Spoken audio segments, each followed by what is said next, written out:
नमस्कार प्यारे साथियों, आप सभी मेरे इस स्पेशल टॉक में इनवाइटेड हैं। कृपया मेरी बात को पूरा सुन करके जाएं, एंड तक सुन करके जाएं। और अगर आपको लगे कि आपके जीवन में आज मेरी बातों से कोई भी वैल्यू एडिशन हुआ है, आपके जीवन में कुछ सकारात्मक परिवर्तन आए हैं, तो कृपया इस वीडियो को ज़्यादा से ज़्यादा लोगों तक शेयर करना और उन तक मेरी बात पहुंचाने की कोशिश करना जिनके लिए शायद ये वीडियो एक रामबाण की तरह कार्य करने वाली है। क्योंकि मेरे प्यारे साथियों, आप अपने जीवन में, आप चाहे किसी भी फेज में हो लाइफ के, आप हमेशा एक बात अपने दिमाग में लेके चलते हैं कि हमारे जीवन में जब हम जीवन की शुरुआत करते हैं तो कुछ ऐसी चीजें हैं जिनका होना हमारे जीवन में बहुत ज़्यादा आवश्यक है। और उन्हीं आवश्यकताओं में से पहली आवश्यकता है आप लोगों का शिक्षित होना। आज के समय में हमारी शिक्षा व्यवस्था के द्वारा जो भी स्टूडेंट बेहतर ढंग से स्टडी करता है, वह स्टूडेंट समाज में एक प्रतिष्ठा पाता है और वह स्टूडेंट अपने जीवन में बहुत सी उपलब्धियां हासिल करता है। लेकिन इस सब के पीछे जो पहलू रहते हैं, आज उन पहलुओं को हम डिस्कस करेंगे। प्यारे साथियों, आप एक बात भली भांति समझ लीजिए कि अगर आप इस कंपटीशन के ज़माने में अपने आप को सफल करना चाहते हैं, अपने आप को उन बुलंदियों पर लेकर जाना चाहते हैं जिनके द्वारा आप अपने समाज में, अपने घर में, परिवार में, हर जगह वो मुकाम हासिल करना चाहते हैं जिसके लिए आपने, आपके परिवार वालों ने, आपके समाज ने वो सपने देखे हैं आपको लेकर के, वो पूरे हों, उसके लिए कुछ पहलू बहुत आवश्यक हैं। पहले पहलू की अगर मैं बात करूं, शिक्षा में सबसे पहला जो पहलू आता है, आप ये डिसाइड कर लीजिए कि एक्चुअली में आपको क्या चाहिए। इसका अर्थ ये हुआ कि जब तक आपके सामने एक तय लक्ष्य नहीं होगा, तब तक प्यारे साथियों आप कहीं नहीं पहुंचने वाले हैं। एक और बात मैं यहां पर जोड़ना चाहूंगा, कई बार मैंने ऐसा देखा है कि जो स्टूडेंट्स हैं उनके आए दिन लक्ष्य बदलते रहते हैं। वो कभी कंपटीशन की तैयारी में जुट जाते हैं, तो कभी वो सिंगिंग में उतर जाते हैं, कभी उनको डांस अच्छा लगने लग जाता है, कभी उनको पॉलिटिक्स अच्छा लगने लग जाता है, तो कभी वो डिमोटिवेट भी हो जाते हैं। इस सब के पीछे का जो कारण है, वो कारण ये है कि हमारे द्वारा तय किया लक्ष्य ये इन्फ्लुएंस हमारे ऊपर नहीं डाल पा रहा है कि हम उसके द्वारा अपने आप को कंटिन्यू मोटिवेट रख पाएं और अपने आप को हमेशा उस एनर्जी के साथ, उस पॉजिटिव माइंडसेट के साथ आगे बढ़ा पाएं जो एक स्टूडेंट के लिए आवश्यक है। तो प्यारे साथियों, अपने लक्ष्य को जब भी निर्धारित करो तो उसमें 3 बातों का ध्यान रखना है। सबसे पहली बात, जब आप कोई लक्ष्य निर्धारित करिए तो सबसे पहले आप पूछिए कि मैं अगर इस लक्ष्य को निर्धारित कर रहा हूं तो इससे क्या होने वाला है, क्या वो काम है जो मैं करने वाला हूं। दूसरा, आप अपने आप से ये प्रश्न करिए कि मैं इस कार्य को अगर कर रहा हूं तो मैं क्यों कर रहा हूं। तीसरा, आप इस बात को निर्धारित करिए कि आप जब इस लक्ष्य में आगे बढ़ेंगे और इस लक्ष्य को आप उपलब्धियां हासिल करेंगे, उसके बाद में आपके जीवन में क्या क्या बदलाव आने वाले हैं, आपके समाज में क्या बदलाव आने वाले हैं, तो आप निश्चित रूप से एक सही फैसला ले पाएंगे।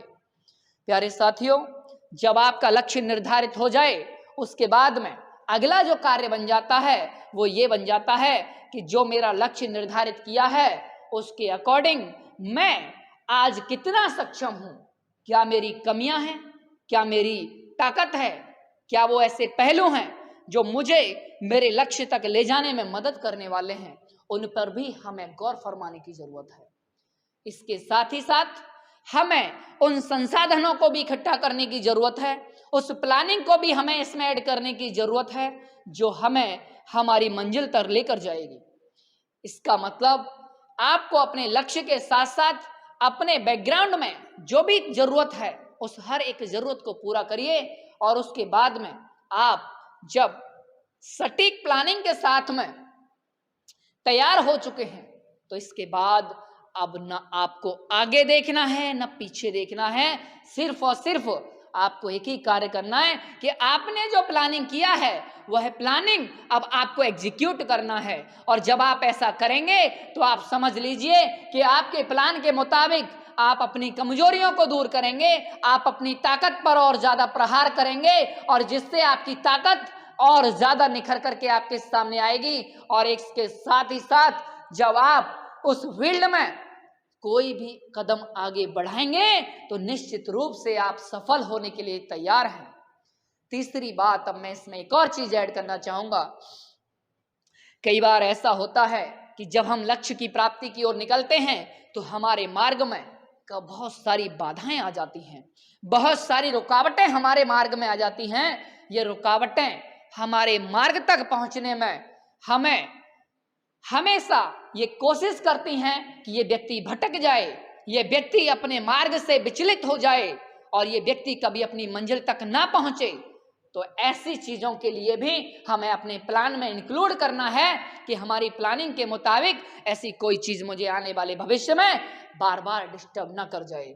अब आप पूछेंगे कि सर ऐसी क्या चीजें हो सकती हैं, तो मैं आपको बताना चाहूंगा आज के इस मॉडर्न जमाने में जो मैं देख रहा हूं इतने सालों से, जो मेरा एक्सपीरियंस रहा है, उसके आधार पर मैं ये कह सकता हूं कि मेरे प्यारे साथियों, आज के समय में सबसे घातक अगर कोई चीज है तो ये आपका मोबाइल फोन है, जिसका इस्तेमाल करना आपको सही से नहीं आया है।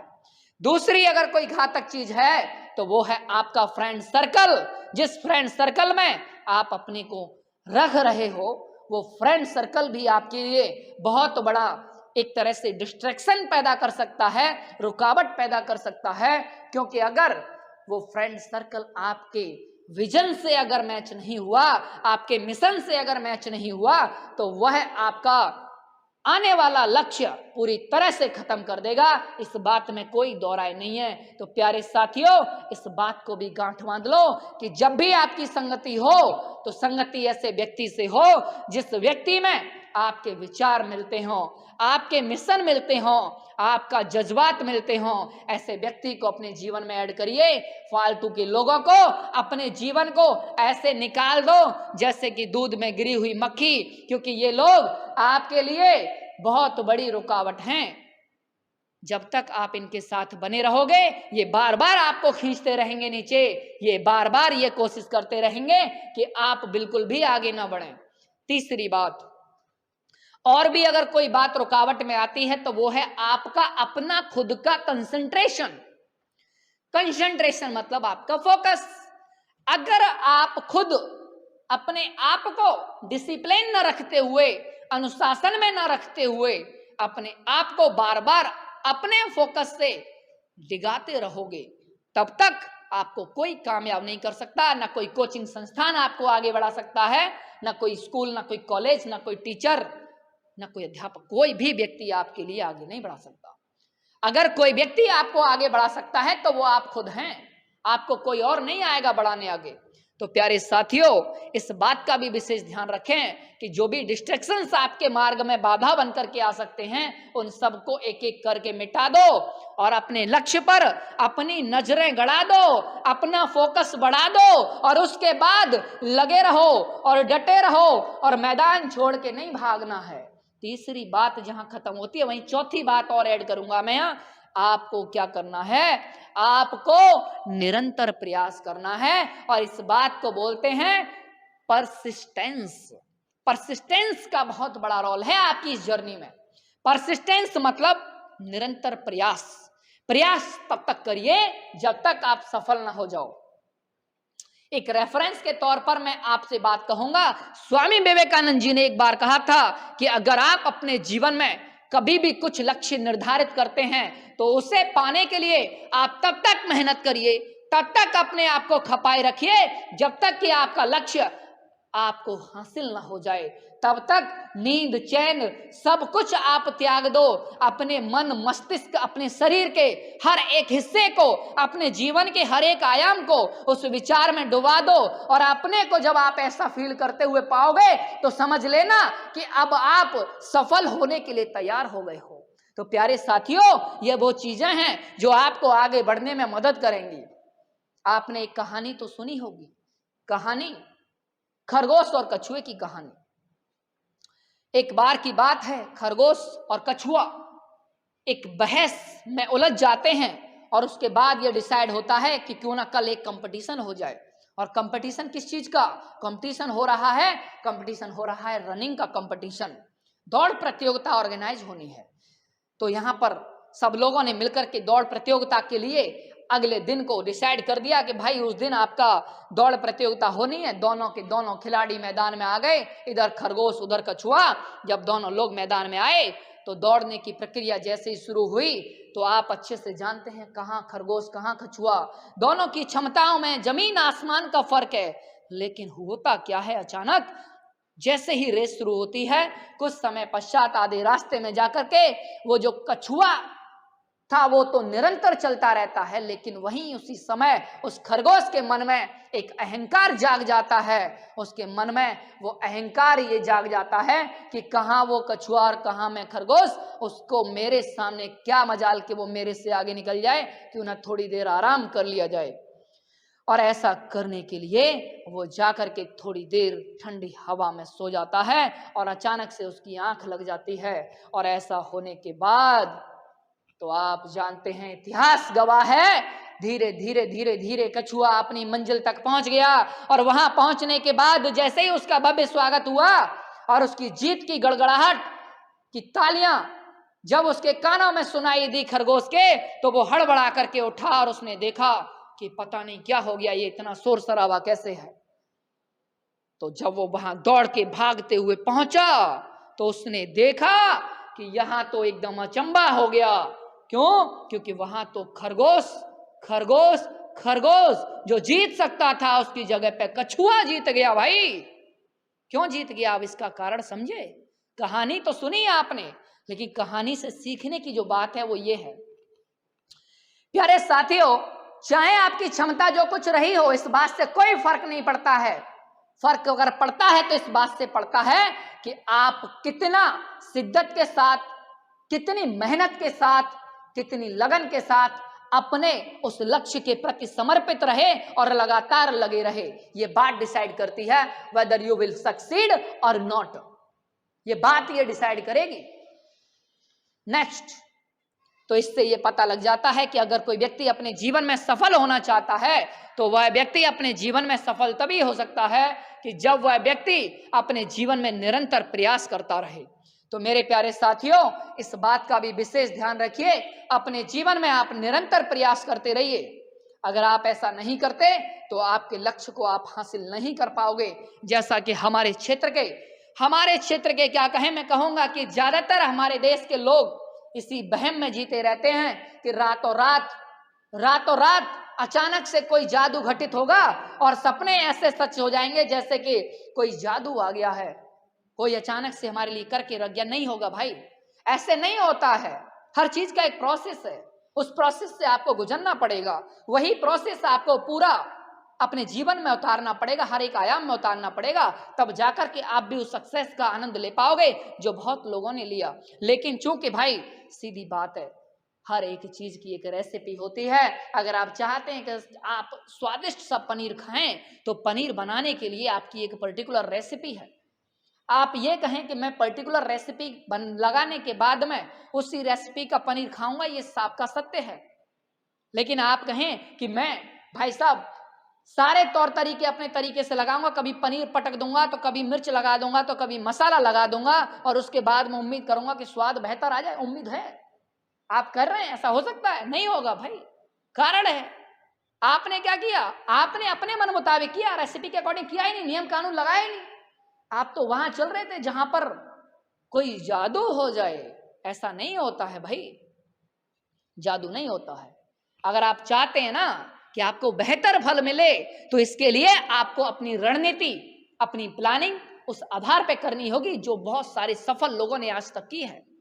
और जब हम आप ऐसा करते हैं तो हम देखते हैं कि हमारे जीवन में भी उस तरीके के सक्सेस मोमेंट्स आते हैं जिन्हें हम अपने जीवन में वास्तव में चाहते थे। तो ये कब हुआ कि जब हम निरंतर प्रयास करते रहे।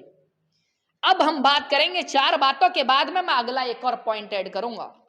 आपने लक्ष्य निर्धारित कर लिया, उसके लिए जरूरी संसाधन, जरूरी प्लानिंग आपने कर ली, आपने उसके लिए जो भी डिस्ट्रैक्शंस थे वो भी हटा दिए। अब आप क्या है, आप लगे हुए हैं, प्रयास कर रहे हैं लगातार। अब इसके बाद में भी कुछ ऐसी चीजें हैं जो आपके जीवन में होना जरूरी है। अब आप अपने जीवन में एक चीज विशेष रूप से करिए, that is time management. Time management basically मैं इसे टाइम मैनेजमेंट कम कहता हूं, मैं इसे कहता हूं हैबिट मैनेजमेंट और योर लाइफ मैनेजमेंट। मेरे प्यारे साथियों, आप ये कहो कि टाइम मैनेजमेंट नाम की कोई चीज है तो मैं कहूंगा कि शायद नहीं है, लेकिन हां, आप अगर कुछ मैनेज कर सकते हैं तो आप मैनेज कर सकते हैं अपनी आदत, आप मैनेज कर सकते हैं अपने तौर तरीके, आप मैनेज कर सकते हैं अपने कार्य करने के शेड्यूल को। और जब आप ऐसा करेंगे तो आप टाइम मैनेजमेंट ऑटोमेटिकली अपने जीवन में सीख जाएंगे, ऐसा मेरा मानना है। आप कहेंगे सर ये टाइम मैनेजमेंट कैसे होता है, तो इसके लिए आप छोटी छोटी 2-3 बातों का ध्यान रखिए। सबसे पहले आप अपने दिन की शुरुआत करते समय आप एक टू डू लिस्ट बनाइए। टू डू लिस्ट जब आप बनाते हैं तो इससे ये पता लग जाता है कि आज के दिन के ये कार्य हैं। उन कार्यों में बहुत सारे कार्यों की जो लिस्ट बनी है उसमें से आप ये डिसाइड करिए कि आपके जो भी आपके कार्य हैं उनमें से सबसे महत्वपूर्ण कार्य कौन सा है, या उन सब में ऐसा कौन सा कार्य है जिसको करने से बाकी सभी काम आपके आसान हो जाएंगे। सबसे पहले आपको अपने दिन की शुरुआत उसी काम को निपटाने से करनी है। जब आप उस कार्य को कर देंगे तो उसके बाद में आप अपना सेकंड जो आपका प्रायोरिटी आपने सेट किया है, दूसरे नंबर पे आपने जिस कार्य को वरीयता दी है, आप उस कार्य को निपटाइए। ऐसा करने से आप अधिक जरूरी कार्य पर ज्यादा फोकस करेंगे और कम जरूरी कार्य पर कम फोकस करेंगे, और ना जरूरी कार्य अपने आप आपके जीवन से हट जाएंगे। बात समझने की कोशिश करिए, बहुत बारीक सा पॉइंट है। सुबह उठते ही टू डू लिस्ट बनाया आपने, उसकी प्रायोरिटी सेट कर दी, उसके बाद में आप सबसे महत्वपूर्ण कार्य को करने लग गए। नेक्स्ट, इसके बाद में आपको क्या करना है, टाइम मैनेजमेंट के लिए जब आप कार्य करना शुरू करें तो एक छोटी सी टेक्निक और अपनाइएगा। इस टेक्निक को पोमोडारो टेक्निक कहते हैं। पोमोडारो टेक्निक के अकॉर्डिंग आपको क्या करना है, आपको लंबे समय तक एक ही कार्य में जुटे नहीं रहना है। आपको अपना जो कार्य है उसको तोड़ दीजिए छोटे छोटे भागों में। छोटे छोटे भागों में तोड़ने के बाद में आप पर्टिकुलर 40 से 45 मिनट का एक सेशन रखें। 40 से 45 मिनट बहुत गहन मेहनत के साथ में लग जाएं, और उसके बाद में फिर अचानक से एक छोटा सा ब्रेक लेना है आपको, कम से कम 5 से 10 मिनट का। 5 से 10 मिनट के ब्रेक में आप कभी मोबाइल ना चलाएं, क्योंकि वो ब्रेक नहीं होगा, फिर आप कंटिन्यू अपना दिमाग लगा रहे हैं। आपको अगर ब्रेक लेना है तो क्या करना है, आप ब्रेक में पानी पीजिए, ग्लूकोज का पानी पी सकते हैं आप। इसके अलावा आप छोटे छोटे स्नैक्स, कुछ खाना खा सकते हैं आप। ऐसी चीजें आप करिए और अपने माइंड को रिलैक्स करिए, एकदम शांति से सो जाइए। शवासन एक क्रिया होती है, उस क्रिया में आप लेट करके अपने आप को पुनः रिचार्ज कर सकते हैं। शवासन क्रिया में क्या करते हैं, अपने शरीर को बिल्कुल शिथिल छोड़ दिया जाता है, और छोड़ने के बाद में एकदम ढीला शरीर जब छोड़ देंगे और आराम से लेट जाएंगे, एकदम आपको रिलैक्स फील होगा। और उसके बाद में आप महसूस करेंगे जब 2-3 मिनट आप लेट लेंगे कि आप एकदम रिचार्ज हो गए हैं, पूरी तरह से तैयार हैं दोबारा से कार्य करने के लिए। अब अगेन आपको वही 40-45 मिनट वाली क्रिया इसी फेज के आधार पर 3 से 4 से 4 से 5 बार आप इसे दोहरा दीजिए। काम करिए, ब्रेक लीजिए छोटा सा, फिर से काम करिए, फिर से ब्रेक लीजिए। इस तरीके से आप देखेंगे आपका जो प्रोडक्टिविटी है, आपका जो कार्य क्षमता है वो बढ़ गया है, और आप देख रहे हैं आपके जीवन में जो कार्य करने का जो आपका आउटपुट आ रहा है वो बहुत बेहतर आ रहा है और आपके जीवन में बहुत बढ़िया बढ़िया से रिजल्ट आ रहे हैं। ये एक अच्छी टेक्निक है टाइम मैनेजमेंट करने के लिए। बाकी मैंने आपको एक टू डू लिस्ट का कंसेप्ट भी बता दिया, एक आपको पोमोडारो टेक्निक बता दिया। इन दोनों की हेल्प से आप अपना टाइम मैनेज कर सकते हैं। ठीक है, नेक्स्ट एक आखिरी चीज और मैं इसमें ऐड करना चाहूंगा अभी फिलहाल के लिए, कि आप अपने जीवन में ना थोड़ा सा अपने सुबह के डेली रूटीन को थोड़ा सा मेरे अकॉर्डिंग कर दीजिए। क्या करना है, डेली रूटीन के मुताबिक आपको सुबह उठते ही सबसे पहले कोशिश ये करनी है कि आप सुबह जल्दी उठ जाएं। कारण है, जब हम जल्दी उठते हैं तो उसके हमें दो बहुत बड़े फायदे मिलते हैं। सबसे पहला बड़ा फायदा तो यह है कि उस समय वातावरण बहुत शांत है, वातावरण बहुत शुद्ध है, और अगर इतना शांत और शुद्ध वातावरण है तो उसका आप आनंद ले सकते हैं। उसमें आप व्यायाम करिए, उसमें आप प्राणायाम करिए तो आपको बहुत बेनिफिट मिलेगा। दूसरी चीज, आपको सुबह उठने के बाद में क्या करना है, सुबह उठते ही आपको गर्म पानी पीना है, जितना आप पी सकें उतनी क्षमता के अनुसार।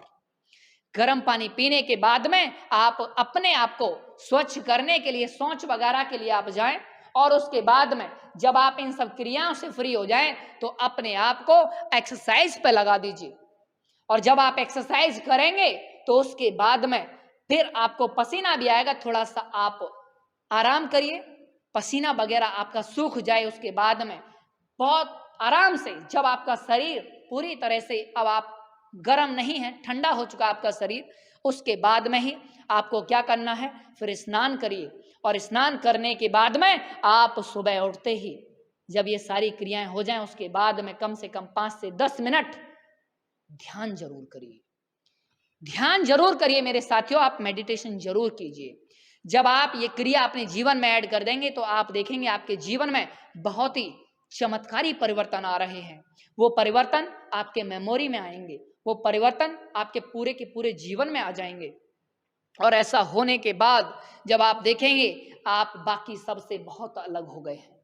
तो आप इस टेक्निक को भी अपने जीवन में उतारिए। और इसके साथ में एक और आखिरी चीज जो स्टूडेंट आज के समय में सबसे ज्यादा गलती कर रहा है वो भी मैं यहां पर डिस्कस जरूर करना चाहूंगा। मेरे प्यारे साथियों, जंक फूड का इस्तेमाल आप बहुत कम करिए। जंक फूड वो चीज है जो आपको पूरी तरह से खोखला बना देगा, पूरी तरह से आपका तेज खत्म कर देगा, पूरी तरह से आपके शरीर में बीमारियों का घर बना देगा। क्योंकि आप शायद नहीं जानते हैं कि अगर हम किसी भी तेल को बार बार गर्म करते हैं, बार बार गर्म करते हैं तो वो धीरे धीरे धीरे धीरे स्लो पॉइजन में कन्वर्ट हो जाता है। और इसी ही वजह से मार्केट की बनी हुई चीजें जितनी भी हैं, चूंकि आप जानते हैं उन सभी चीजों को बहुत ज्यादा बार एक ही तेल में तला जाता है। और जब एक ही तेल में हम बार बार चीजों को लगा रहे हैं तो वो तेल बार बार गरम फिर ठंडा, गरम फिर ठंडा हो रहा है। और जिसकी वजह से हम देखते हैं कि जो भी चीज हम वहां से बनी हुई खाएंगे तो उसके बाद में हमारे शरीर में जो जहर उत्पन्न होंगे और उसके बाद में जो बीमारियां उत्पन्न होंगी वो हमारे लिए किसी भी तरीके से ठीक नहीं होंगी। तो आपने एक कहावत सुनी भी होगी कि जब तक आपका शरीर स्वस्थ नहीं है, वो कहते हैं ना कि निरोगी काया, निरोगी काया आपके जीवन के लिए बहुत ज्यादा जरूरी है। जब आप निरोगी होंगे तो जीवन का आनंद ले पाएंगे, कार्य अच्छे से कर पाएंगे। ये सारी की सारी चीजें आप तभी कर पाओगे जब प्यारे साथियों जब आप निरोगी होंगे। शुद्ध खाना खाइए, ताजा भोजन ग्रहण करिए, देसी खाना जो कहते हैं एक तरह से गांव में एक बेसिकली जो खाना मिलता है ताजा सुबह बना हुआ खाना खाइएगा। आप दूध का सेवन कीजिए, दही का सेवन कीजिए, ऐसी चीजों का आप सेवन करिए। लेकिन मेरे प्यारे साथियों कभी भी ऐसी चीजों का सेवन ना करें जो आपके